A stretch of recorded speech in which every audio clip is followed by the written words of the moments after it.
Hi hello అందరికీ నమస్కారం. నా పేరు భార్గవ్ అండ్ నేను ఈరోజు ఈ ఇరాన్ యుద్ధం వల్ల మన ఇండియాకి వచ్చే నష్టాలు ఏంటో చెప్పబోతున్నాను. అండ్ నెంబర్ 1 నష్టం ఏంటంటే ఎనర్జీ క్రైసిస్. మన ఇండియా ప్రతి 100 లీటర్లలో 85 లీటర్లు ఇంపోర్ట్స్ అంటే దిగుమతుల నుంచే ఆధారపడి ఉంది. ఆ 85 లీటర్లో కూడా 50% ఆయిల్ ఈ గల్ఫ్ కంట్రీస్ నుంచే మన ఇండియా కొంటుంది. అంటే దాదాపు 42.5 లీటర్ల ఆయిల్ గల్ఫ్ కంట్రీస్ నుంచే మన ఇండియా దిగుమతి చేసుకుంటుంది. అండ్ ఇరాన్ ఈ స్ట్రైట్ ఆఫ్ హార్మోజ్ని బ్లాక్ చేసింది. సో అది $100 ఒక బ్యారెల్కి టచ్ అయింది కూడా. అండ్ ఎప్పుడైతే ఇది $120 ఒక బ్యారెల్కి టచ్ అవుతుందో అప్పుడు మన పెట్రోల్ ప్రైసెస్ కూడా 10 నుంచి 15 రూపాయలు పెరగబోతున్నాయి. అంటే $105 ఉన్న పెట్రోల్ 120, 125 కూడా అవ్వచ్చు. అండ్ ఇదే కానీ ఈ యుద్ధం కానీ నెలల తరబడి కొనసాగితే ప్రతి బండికి ఇంత పెట్రోల్ మాత్రమే పోస్తాం అనే లిమిట్ కూడా గవర్నమెంట్ పెట్టచ్చు. అండ్ దానివల్ల మెషినరీలో ఉన్న ఆయిల్ ఇన్ని సరిగ్గా రాకపోవడం వల్ల కరెంట్ కష్టాలు కూడా రాబోతున్నాయి. అండ్ గత 1973లో ఇజ్రాయిల్, ఈజిప్ట్, సిరియా వార్లో ఇలాగే మనకు ఆయిల్ కష్టాలు వచ్చాయి. అప్పుడు కూడా గవర్నమెంట్ ఇలాంటి పోర్సే పెట్టింది. సో దానివల్ల మనకి $100 బిలియన్ కరెంట్ అకౌంట్ డెఫిసిట్ వచ్చింది, అంటే సిఐడి. కరెంట్ అకౌంట్ డెఫిసిట్ అంటే ఏంటంటే మన దేశం ఎప్పుడైతే ఎక్స్పోర్ట్స్ కన్నా ఇంపోర్ట్స్ ఎక్కువ తీసుకుంటుందో దాన్ని మనం కరెంట్ అకౌంట్ డెఫిసిట్ అంటాం. అంటే ఎగుమతుల కన్నా దిగుమతులు ఎక్కువ ఉంటే మనం కరెంట్ అకౌంట్ డెఫిసిట్ అంటాం అన్నమాట. అంటే ఈ సిఐడి వల్ల మనకి $100 బిలియన్ భారం పడబోతుంది. సో దీన్ని మనం రష్యా బ్యాక్డోర్ పాలసీ వల్ల మన గవర్నమెంట్ సాల్వ్ చేస్తుంది. అంటే ఏదైతే వ్లాడిమిస్టిక్ పోర్ట్ నుంచి చెన్నైకి మనం ఆయిల్ ఎగుమతులు చేసుకోబోతున్నాం దీనివల్ల. సో దీనివల్ల కాస్త ఉపశమనం అయితే రాబోతుంది. అండ్ నెక్స్ట్ సెకండ్ ప్రాబ్లం వచ్చి ఇన్ఫ్లేషన్. ఆయిల్ రాకపోవడం వల్ల మనకి కేవలం పెట్రోల్, డీజిల్ ధరలు మాత్రమే పెరుగుతాయంటే మీ పడిపోతాయి. మన పెట్రోల్, డీజిల్ మీద ఏం ఆధారపడి ఉన్నాయండి?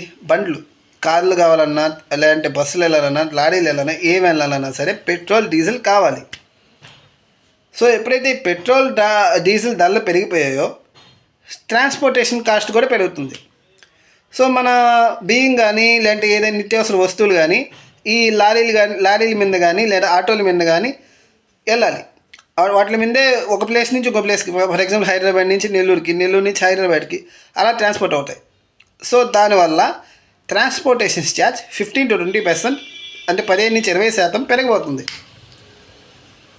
సో అంతేకాకుండా మన గ్యాస్, ఖతర్ ఎల్ఎన్జీ ప్లాంట్ని ఇరాన్ని దాడి చేసింది, పూర్తిగా పేల్చింది కూడా. సో దానివల్ల ఖతర్లో గ్యాస్ ప్రొడక్షన్ ఆగిపోయింది. సో దానివల్ల మనకు గ్యాస్ ఛార్జెస్ పెరుగుతాయి. అండ్ తర్వాత ఫ్యూచర్లో కూడా పెరగబోతుంది. అండ్ మన రైతులకు కావాల్సిన యూరియా, రైతుల పెట్టుబడికి కావాల్సిన యూరియా కూడా పెట్రోకెమికల్స్తో తయారవుతుంది. సో ఈ పెట్రోకెమికల్స్ కూడా ఈ గల్ఫ్ కంట్రీస్ నుంచే వస్తుంది. సో దానివల్ల రైతుల పెట్టుబడి 15 నుంచి 20%, 25%, 15 నుంచి 25% పెట్టుబడి, రైతుల పెట్టుబడి కూడా పెరగబోతుంది. అండ్ నెక్స్ట్ మూడో ప్రాబ్లం, ఎన్ఆర్ఐస్ ఇన్ డేంజర్. మన ఇండియా నుంచి గల్ఫ్ కంట్రీస్లో పనిచేసేవాళ్ళు, అంటే Saudi Arabia, United Arab Emirates, Qatar, బహ్రెయిన్లో ఇలాగ పనిచేసేవాళ్ళు దాదాపు 90 లక్షల మంది ఉన్నారు.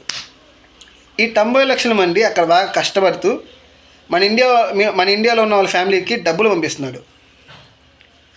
అండ్ వీళ్ళ వల్ల మనకు వచ్చే ఆదాయం అక్షరాల $100 బిలియన్. అంటే మన దేశ ఎకానమీలో ఇది 8%, 8% ఆఫ్ ఇండియన్ ఎకానమీ. సో ఎప్పుడైతే ఇరాన్ భీకర దాడులు చేసి కన్స్ట్రక్షన్ పాడైపోయి వాళ్ళ ఎకానమీ కొలాప్స్ అయిపోద్దో అప్పుడు వీళ్ళు 90 లక్షల మంది జాబ్స్ పోతాయి. సో పోతే అప్పుడు మనం వాళ్ళు వెంటనే ఎవాక్యుయేట్ చేయాల్సి వస్తుంది. వాళ్ళ ఫ్యామిలీస్ అంతా ప్రమాదంలో పడతాయి.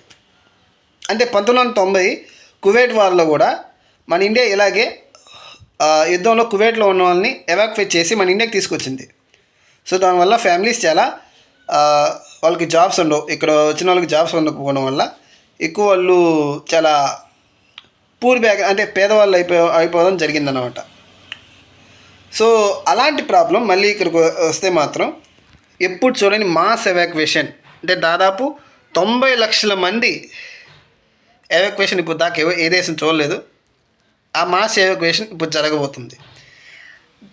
ఇమాజిన్ చేసుకోండి, ఒక 90 లక్షల మంది ఇక్కడికి వస్తే వాళ్ళని అమ్ముకున్న ఫ్యామిలీలన్నీ నష్టపోతే అప్పుడు జాబ్స్ ఎలాగా? ముఖ్యంగా కేరళ, తమిళనాడు, బీహార్, ఉత్తరప్రదేశ్ లాంటి రాష్ట్రాలు బీభత్సమైన ఆర్థిక నష్టాన్ని చూడబోతున్నాయి.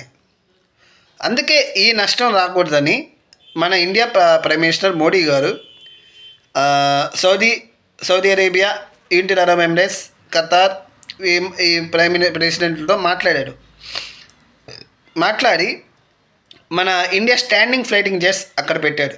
అంటే ఎప్పుడైతే యుద్ధం తారాస్థాయికి చేరిపోతుందో అప్పుడు ఈ 90 లక్షల మంది ఇండియన్స్ని దగ్గరలో ఉన్న సేఫ్ ప్లేస్ అంటే ఒమాన్ అలాంటి సేఫ్ ప్లేస్కి తీసుకెళ్ళి అక్కడ ఉంచుతాడన్నమాట. ఉంచి వాళ్ళకి అన్ని రకాల ప్రొటెక్షన్ మన ఇండియా తరఫున ఇస్తాడు. ఇంకుంటానండి, ఇంకా ఎక్కువ ఎఫెక్ట్స్ మనకి జరగబోతున్నాయి. దాదాపు ఇంకా 4-5 ఎఫెక్ట్స్ ఉన్నాయి. అవన్నీ తర్వాత వీడియోలో చెప్తాను, చాలా పెద్ద వీడియో అయిపోద్ది. సో అందువల్ల తర్వాత వీడియోలో కలుద్దాం. Bye bye.